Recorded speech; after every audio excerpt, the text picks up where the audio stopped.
la idea es celebrar la naturaleza y lo vamos a hacer aquí, en la Plaza Euskal Herria, con una serie de eventos que hemos organizado junto con Juancho Ceberio, Xavi Lozano, Pablo Endaluce y bueno, va a haber muchas sorpresas, desde luego. En realidad creo que eso es lo más importante, que nadie sabemos muy bien lo que va a pasar. Lo que más me ha gustado ha sido la colaboración de Tolosa & Co. Tolosa & Co, que va a venir con bastantes plantas, casi 1000 plantas, que va a regalar a todo el que venga y participe en este evento.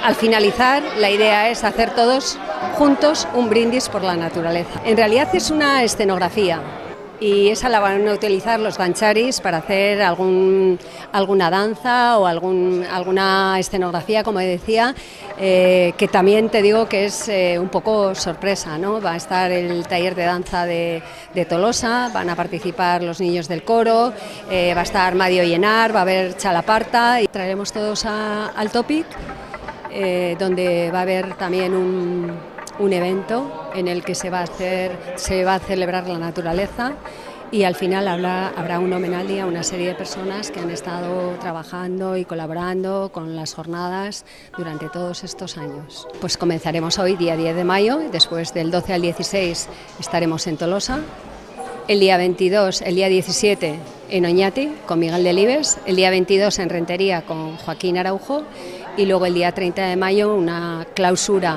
en el Acuarium de San Sebastián con el filósofo José Antonio Marina. Tolosakoren kolaborazioa izan da, 1000 landare inguru banatuko ditugu etortzen dien jende guztien artean.